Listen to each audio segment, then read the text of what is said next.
I wanted to talk today about the recent passing of these three rock legends, Yeah, namely Sinead O'Connor, ex-Eagle Randy Meisner, yeah. and the great man himself, Robbie Robertson of the band.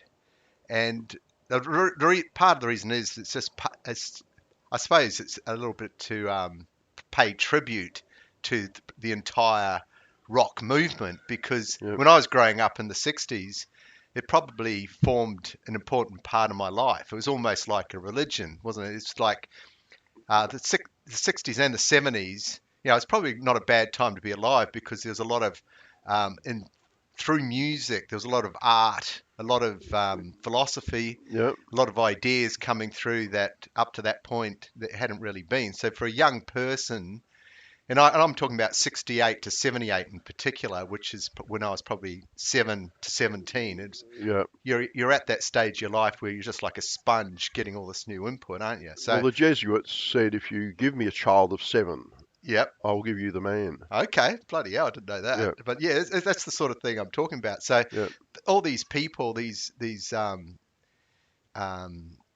rock legends that I refer to them as, people, they've sort of grown old and they actually, you Yeah. forget that one day they actually have to die. Some haven't grown old. So yeah, so I probably want to talk a little bit about their legacy and what Liz what they mean O'Connor to me and their story. Yeah, was Sinead probably O'Connor. not that Oh old. no, she wasn't, Yeah. unfortunately. But I'll start with a person who's probably what I call my favorite eagle Yeah. in Randy Meisner. And he's Yeah. probably not as known as some of the other ones, and even his music, but he is in sole possession of that their first number one song, which is "Take It to the Limit," which Yeah. he both wrote and sang. So Mm, that was quite an pretty important. accomplishment for a guy who, by his own admission, is a very quiet, shy person, and didn't like the light. He was much more comfortable at the back, Yeah. while these other, because you had two powerhouse characters in Don Henley and in particular, and more probably Glenn Fry, who Yeah. are these what you'd probably call an alpha male, Yeah. and And they, then you added into the mix Joe Walsh. yeah, and yeah, that's right. But it wasn't all plain sailing for a band like the Eagles, was it? There was, I suppose, and Randy Meisner probably represented some of the disquiet within the band, and for me that was a very interesting thing. So for me it's not Mm, only the music that's important, but it's also the backstory of how these rock stars or these rock gods interacted with each other, and actually, what was the ultimate legacy? And was yeah. that part of it? I think it's more than just the music. So I Yeah. enjoyed that backstory as well because, Mm, people have got different interpretations about what happened with the Eagles.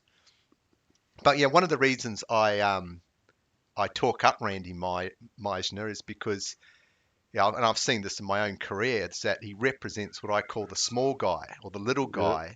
guy. He's just trying to exist and graft away, but Yeah. he's got these other bigger top, what I call big dogs that he Yeah. has to contend with and manage on a Mm, day-to-day basis. And I think it's fair to say, even in the end, it got a little bit too much for him because he was sacked. Um, by this guy Glenn Fry. by It the wasn't Alpha. wasn't Yeah. really sacked by the band. He was sacked by Glenn Fry. Yeah. And if there was a failure with Randy Meisner, he wasn't. He kind of was unable to. Well, they're both unable to manage their particular personalities. Yeah. But So hopefully he had a successful career no, he didn't. afterwards. He never. Because he's the sort of person who his he probably needed a benevolent sort of person to look after him, and Yeah. he had a lot of self-doubt. Oh, okay. And I think one of the things that Glenn Frey had trouble with Randy Meisner is that um, I think he felt threatened by his talent because there's no question he's Mm, quite a good-looking guy for a start. He had right. this Mm, boyish charm. He's almost like David Cassidy, who's another okay. Yeah. bloody rock icon. He's Yeah. basically a good-looking kid.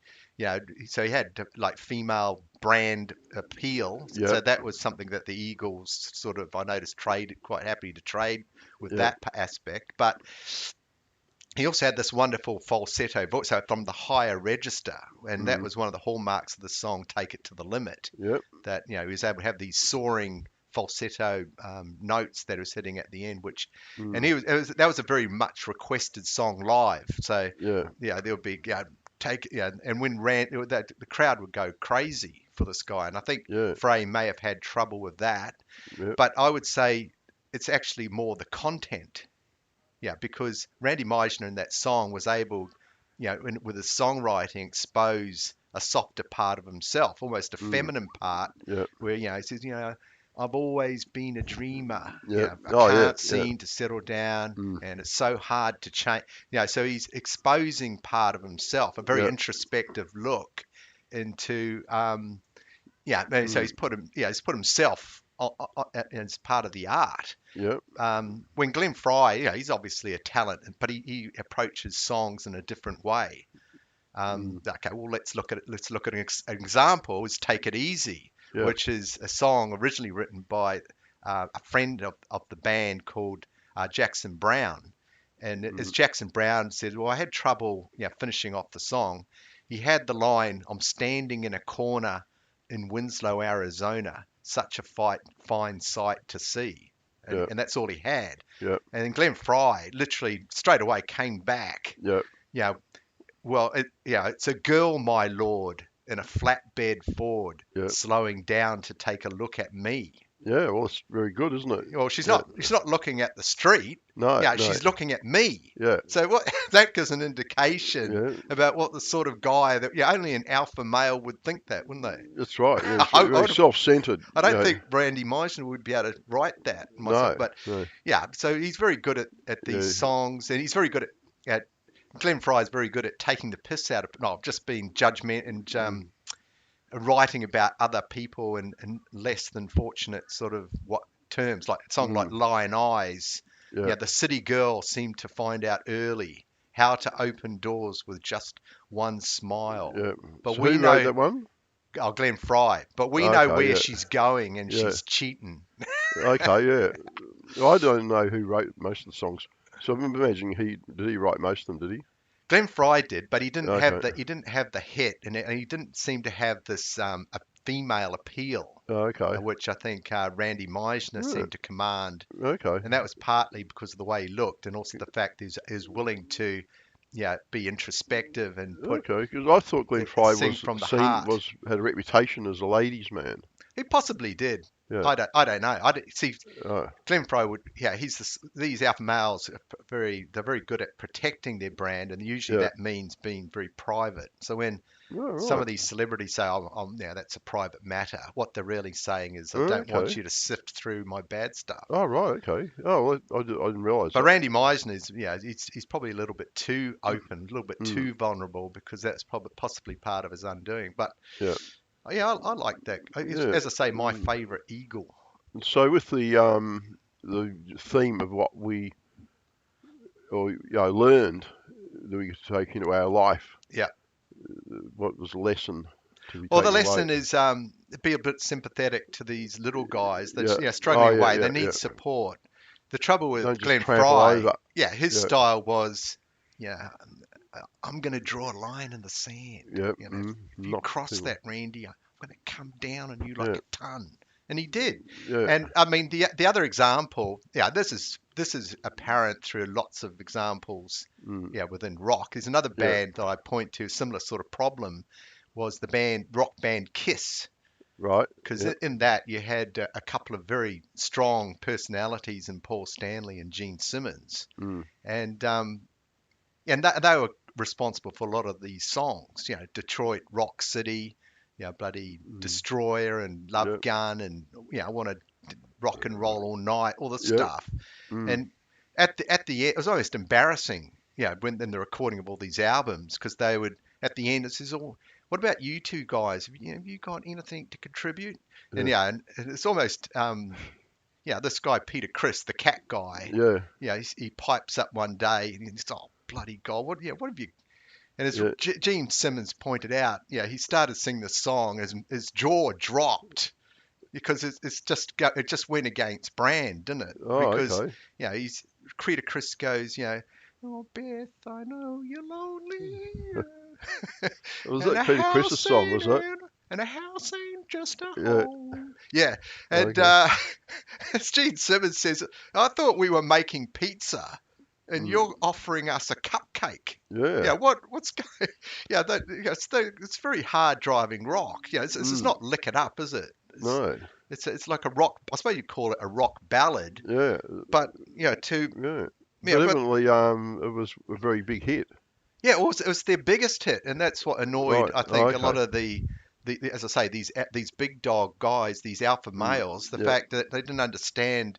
Well, how can it be our biggest hit? It's our most requested song. Mm. Yeah, there'd be parts in the show where the other two would have to leave the stage, All and right. all, and then the cat guy would The get the cat. spotlight. Is he Oh, still in yeah. it? Like, did he stay with the band? I don't know. No, he Did he was get he booted out? got he got booted out So who would because sing it live on stage? yeah, Who? in the old days, yeah. But like when they toured, as they've Oh, they done. would get a new cat guy. Oh, okay. So Oh, they would right. still do the song, Oh, just with a just in different bloke. yeah, different bloke. Oh, right. Okay. But it's very interesting. But yeah, eventually, yeah, with I think part of the band's psychology is that they eventually work. Yeah, I think these guys have trouble coming to terms with these quieter beta Yeah. male success, Yeah.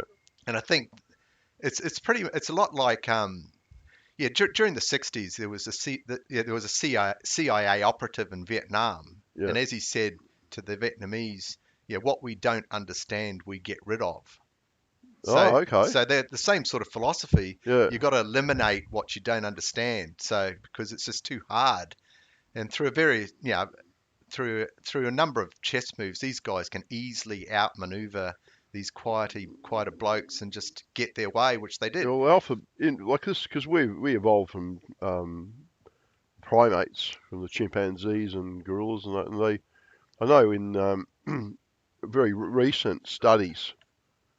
That's straight flashing. Yeah. That's right. Very recent studies of bands of chimps. They've worked out that there's a thing where only the alpha male, the alpha male beats up all the other males, and then he takes ownership. Oh, there it is, right.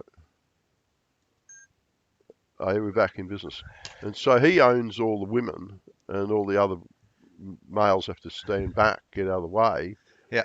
But there's a scheme, a strategy that some sneaky males adopt. They pretend to be females, and they become friends with the females and accept in with a female band. And then while the alpha's out in a bush having it off with one of the other females, this friend of the the female chimp suddenly becomes male, and takes advantage. Of the Now, situation. if the alpha male comes back Yeah. and catches him in the act, this has been observed by scientists in the wild who hide in bushes, and they're there for days waiting to see stuff. Yeah. And they've seen the alpha come back, catch this middle ranking Yeah. male has done the dirty. He's upset the apple cart, upset the hierarchy, Yeah. and they are very unhappy when they find this out. They take very brutal punishment At is the end of the issued out. day, I think I've mentioned this before.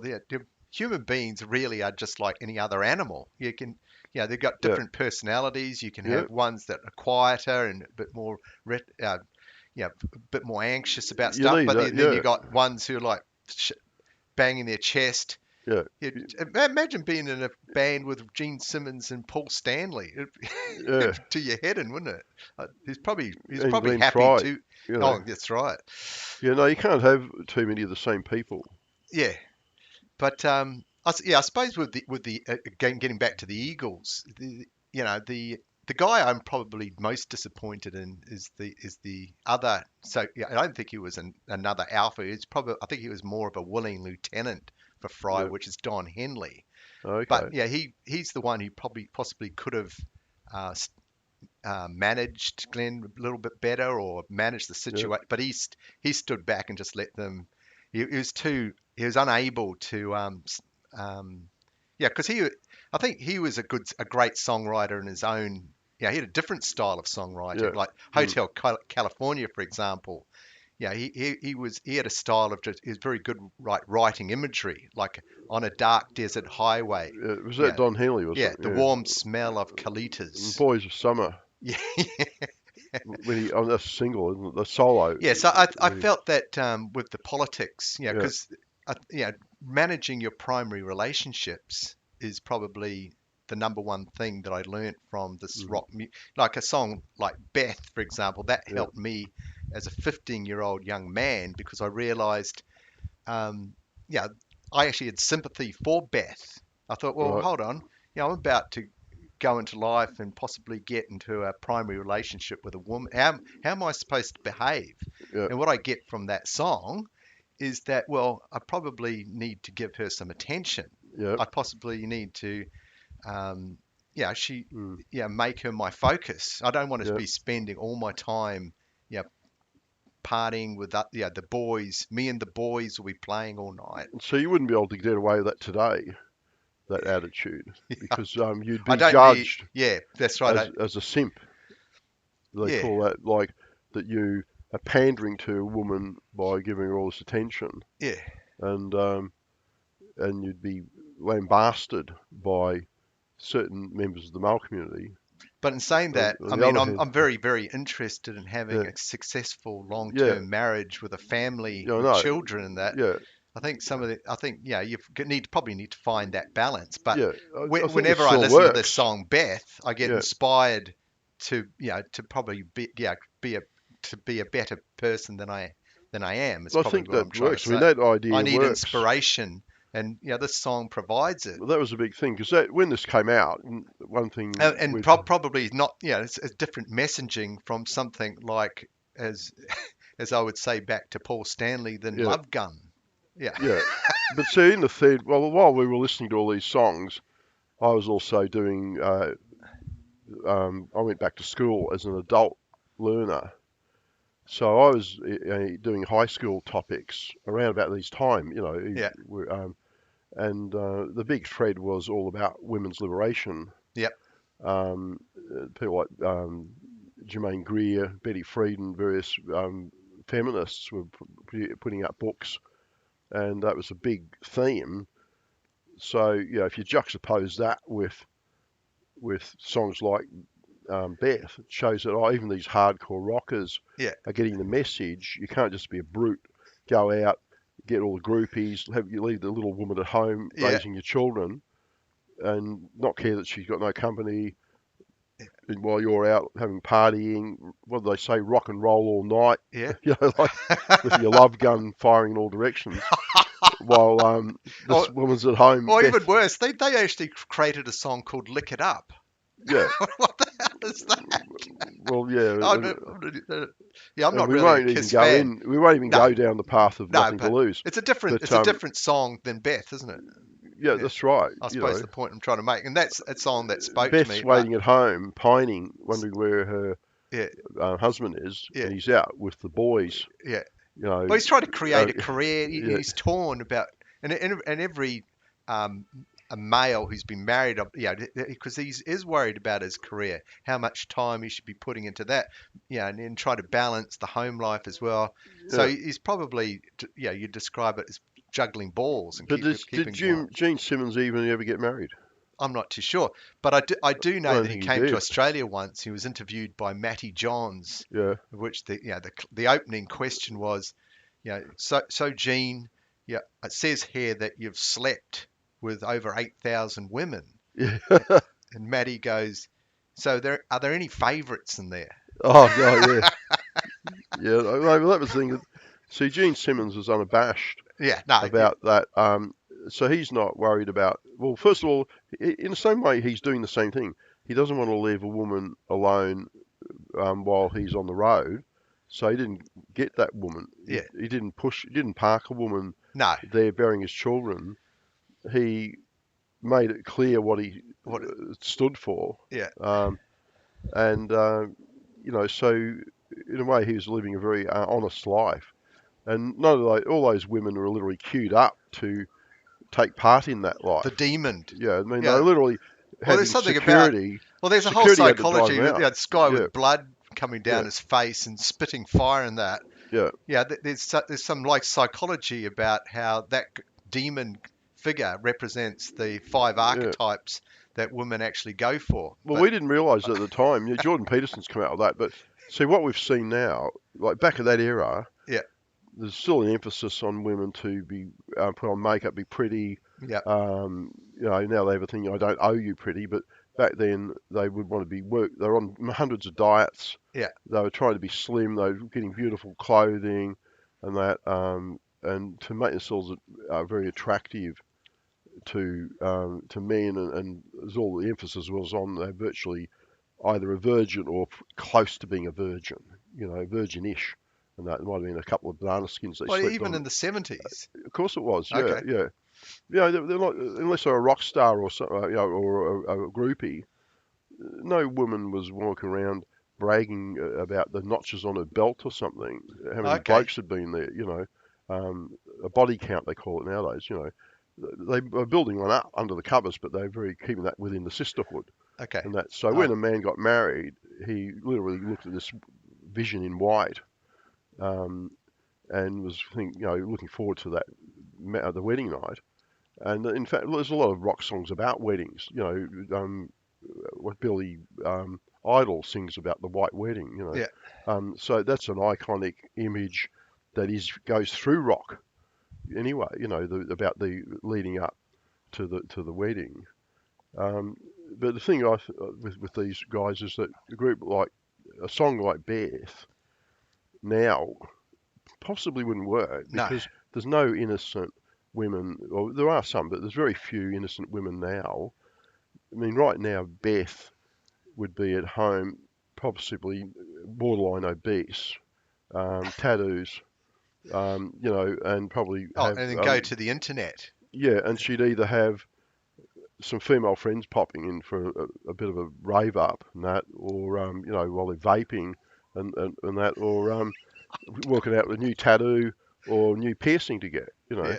So, and good on them. And so there's no little woman waiting at home. Oh, where is he? Where's my husband? Oh, I hope he's not getting up to no good Yes. with those bad ladies. Yeah. Because so I think this being is it. led astray by Gene This Simmons. is it. So the sort of Yeah. guy, Beth, I know you're lonely. in a way, Gene Simmons has proven to be right, and the Cat Man would have been laughed at. Well, right now, that Cat Man would be scoffed at by most modern women. Would say, "Get off the grass." Yeah. If you think I'm sitting at home Yeah. while you go gallivanting off in a band, you can have another think, buddy. Okay. Yeah.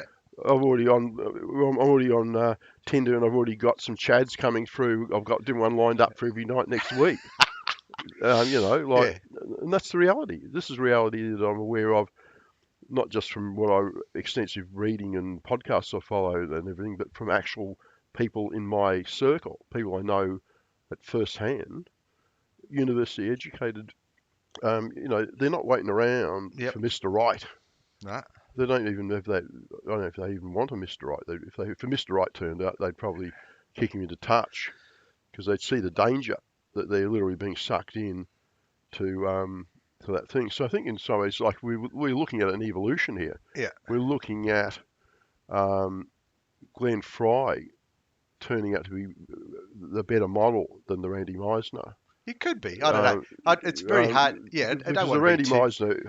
Meisner is great if your role is to get the sympathy of women by your weakness Yeah. and your Vulnerability. vulnerability, which might have worked with some of those women the way they were conditioned back then, Yeah. where they still often needed a male. They sometimes a lot of the economic structure was set up that wasn't easy for a woman to be independent. But I think in the modern age, where women are 110% independent, No, I think they don't actually like. I've seen interviews where they actually talk about guys like that, and they say, "Oh, I've got this guy I could introduce you to. He's a lovely guy. He's very shy. He loves cats and things, and he he's a lovable, really nice guy. Yeah. Hard to hear what he says because he's very quiet voice and that, but deep down there's a wonderful human there. The average woman now will say, "Oh, I don't want some useless passenger. I'm going to be basically his therapist." Yeah. You off you go. You got the wrong person. So I think that would have worked back then because there was a lot of women were saying back in the 70s was they said, "I want a man who is also like a woman, a man who." Hello, Puss. What are you up to there? Well, this is good. We got the cat in. Yeah, so the get off, cat. we're gonna, a lot of them they would say, back then they were trying to say, I don't want this brutish man who just watches rugby and goes with his mates. He comes home, has his dinner, he's immediately off down the pub with the boys playing pool, getting in fights and things. They want a man who's literally like their female friends, but he's their husband as well. Well, one thing about Glenn Fry is he had an action plan. He knew how to get. He knew how to monetize. He understood the Eagles product. Yeah. And he certainly knew how to. He certainly knew how to promote it and tour and all. Yeah, he's full of energy, full of go. Well, you needed that because I wouldn't have known. I'm below to say that the Eagles possibly wouldn't exist, without Glenn Fry and his dominance and being, in the wolf pack. You need that wolf that's going to drive the others forward, and if they have to face a challenge, that could be another fight. I don't know. Yeah, well, you often don't know who the leader is of a band. I never actually, at the time, I used to listen to the Eagles. Yeah. When they were big and when we bought that Hotel California record. Yeah. And that, and it was fantastic music, still is, but when we were playing it all the time, I never actually knew who there was a lead. It wasn't like the Beatles, or even the Beatles were a bit tricky to know who the leader was. Yeah. But anyway, I suppose it wasn't obvious who the leader of the Eagles was. If you went up, if you see some of these bands they have an interview, it's all right if you've got a band like Jay and the Americans because you can talk to Jay, But it's obvious. But it's tricky when a band comes up. Yeah. You see the discomfort of the Molly Meldrums and people when they sat four guys or two women and two blokes or whatever, and they're trying to work out, well, who do I get to give me the narrative? Oh, right, okay. Yeah, so you can see that like a rock journalist, a rock journalist is trying to work out. I want to, we haven't got all day. We've got an allocated 3 minutes for this group before we go into one of their songs and then move on. Yeah. I can't talk to all of them. The life story of four people. Who do I go? Who's the leader? Who's the mouthpiece and that? So you go to Duran Duran. Well, Simon Le Bon is your go-to You don't guy. have to fuck about with the others and stuff, do you? Any of the Taylors. Yeah, no. Yeah, because that band's got like 3 people called Taylor. Yeah, so there's bands like Dire Straits. There's going to be one person, Yeah. So there are bands where it's our person. We talked ages ago about Creedence Clearwater Revival. Yeah. Again, there's one guy. You see these four guys. Well, talk about bands that were unable to manage their primary relationships. Those guys were brothers, and they had the mother of all falling outs, didn't they? That's right. They could not reconcile it to the day he died. Yeah. But I suppose we should move on to Sinead O'Connor. Yep. Because, I must admit, I'm familiar with that first album because my sister got it and I somehow managed to acquire it. So this is an album called the White Lyin and the Cobra. This is my ignorance. I didn't know she even had a first. I thought that someone at Capitol Records or some big EMI or some person was presented her single of Nothing Compares to You. Yeah. Was wowed by it and said, "We've got to sign this woman." Okay. And that launched her career. I didn't realise she already had a career. Yeah. It was nowhere near as big as that. No, well, that's right. That song, that Prince song, that gave her international fame. It killed her. I mean, basically, nothing compares to you. The success launched her into the spotlight she should never been in. Okay. She wasn't mentally able. She's had mental issues. Then suddenly had a platform to tear up Bibles and do things that she could have got away with if she'd been just a common, like mediocre, getting jobs in clubs, Yeah. making ends, doing pretty well, probably, touring. I don't even would have toured America, but certainly, Yeah. she could have done pretty well as a someone who does music for a living, and she would have got maybe town halls. She would have filled the town halls and stuff, Yeah. and that would have been enough.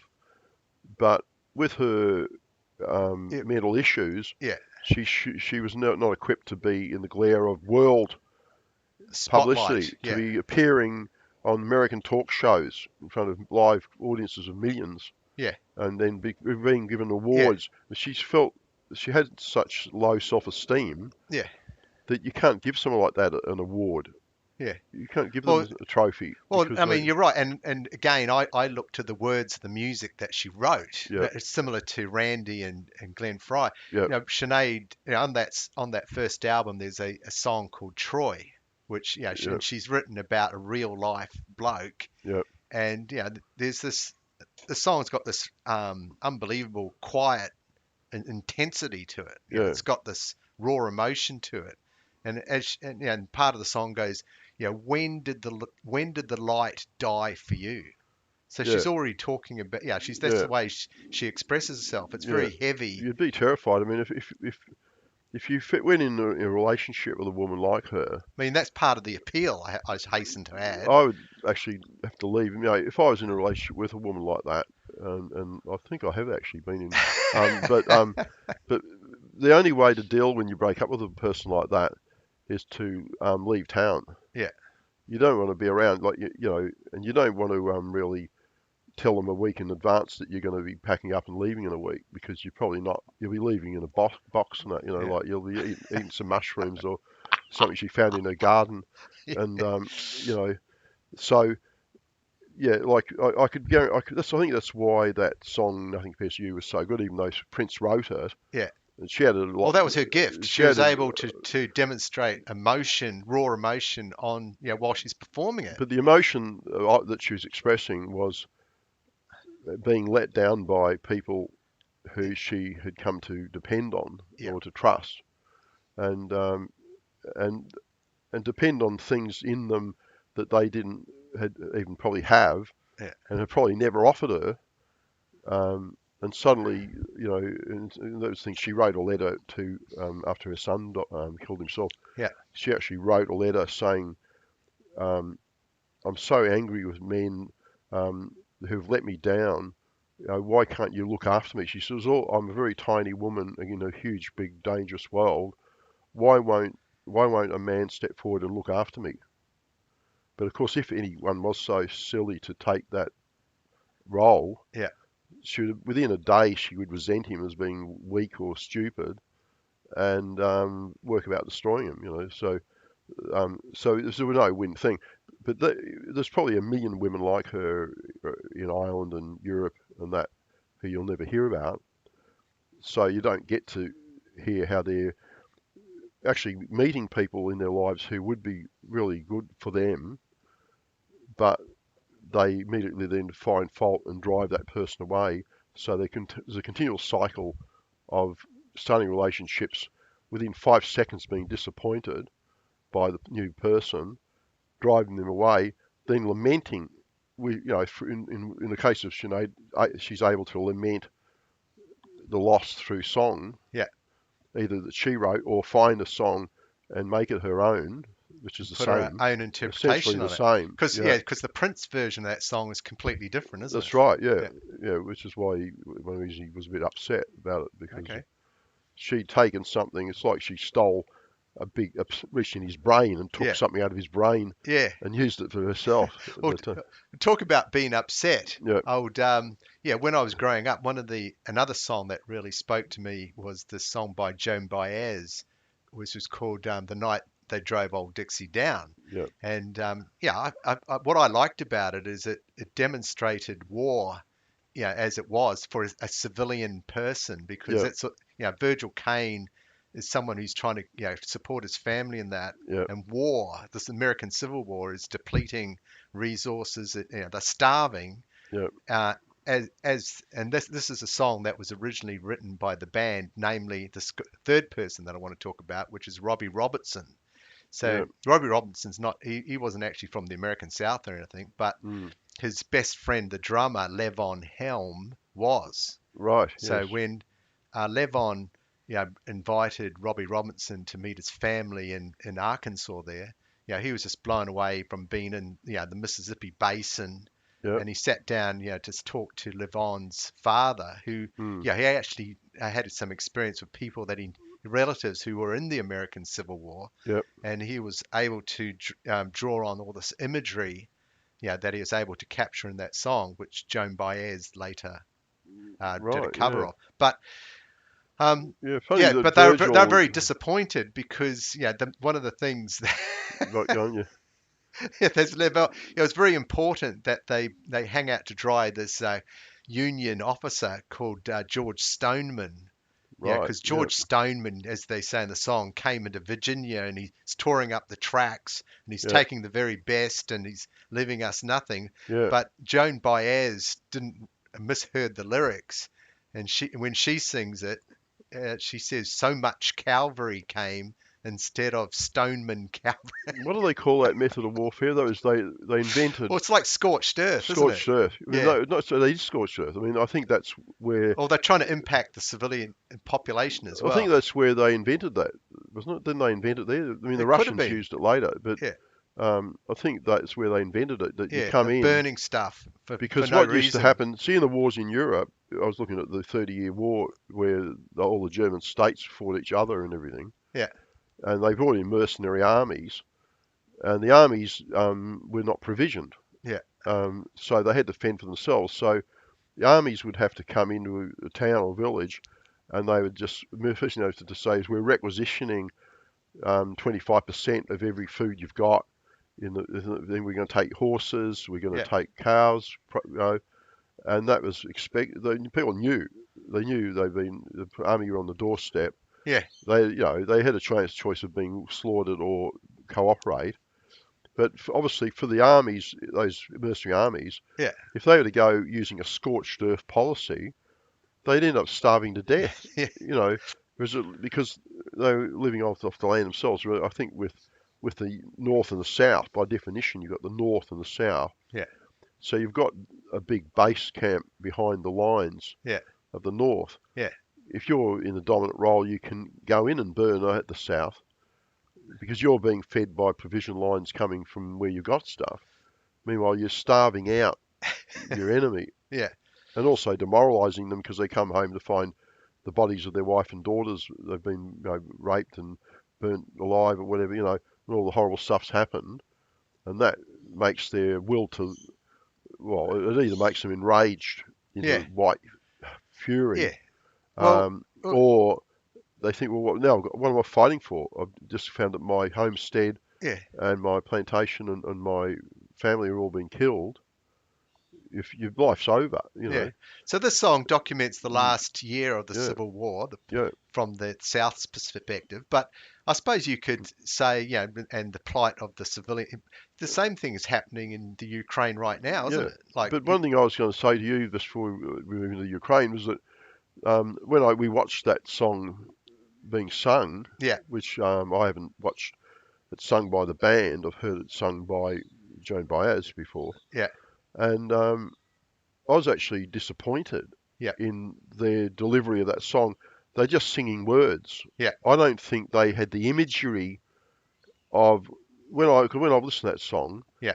I think in images. Yeah. So when I'm hearing about that they've slaughtered and they even destroyed the food, the crops, but kept the very best for themselves. Yeah. They didn't have to do that. They could have, there was no need for that. I was going the extra, doubling down, going the extra mile.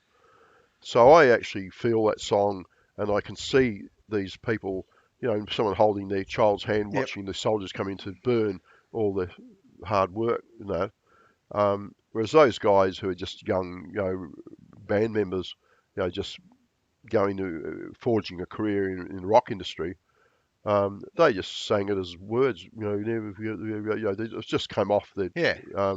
I didn't see the passion, which is Yeah. sad, really. Yeah. As No, it, but I think for me, as I say, yeah, yeah, I knew about it through Joan Baez, and I think her right, delivery yeah. is different again because she is, delivers it with this feminine aspect to it. Yeah, I think it gives it more, it's a wonder it Joni Mitchell elevates it. didn't do it. You think she would have sung it, although Yeah, she don't and I do her think, own and songs. I'm afraid. I mean, I'm willing to give her a pass. The fact that she misquoted, yeah, Right, that's fine. I don't think it takes anything away from her performance. I think it's brilliant. misquoting the guy, Yeah, yeah, Mr. yeah, I don't. George Stoneman, Stoneman, yeah, yeah, who cares? But Robbie Robertson, yeah, no, he was talented, but again, there was a fight between him and because, despite the fact they were best friends, but yeah. ultimately there was a fight about who exactly was the leader. Oh, okay, And yeah, there's a whole things on the internet that you can see about that. But mm, yeah, so they weren't able to manage that relationship either. So that fell apart. yeah, And I suppose that, yeah, for me, for all three cases, it is for me about examples or something that I can learn about primary relationship management because when you get old and die, yeah, with both Buddy Glenn Fry and Robbie, they're worth hundreds of millions of dollars. yeah, But I think the thing that they're thinking about is the lost opportunity to people they've lost along the way yeah, and not been able to better manage maybe some of those yeah. relationships. I always have a bit of an issue with the band because I remember at the time, and you didn't know all this stuff. A lot of stuff we know now, you didn't have the internet, Yeah, so you didn't, unless you subscribed. Well, even you could subscribe to a magazine called Go Set, yeah, and that had all the gossip on the pop industry. yeah, They didn't go into all the background of how the band was formed and all of and some of this wasn't even knowledge. yeah, So a lot of this information's only come out when you've been interviewed a bitter old 50-year-old guy who spills the beans yeah, on what was really happening in the band. So you didn't know all this stuff, right? But one of the things I had issues with the band at the time yeah, when it was, I've got my eye on that dot yeah, thing. Um, I had issues when I thought, first of all, wow, the band. These guys are real. Forget all Jimi Hendrix and Experience, all these other people. This is the band. yeah, Like so they must be bloody, literally the gold standard, right? yeah, Because they don't even have like the big James Brown big band or something. Oh yeah, here we go. You just have to click that. Yeah, so this isn't like the Count Basie band or the some band and that. yeah.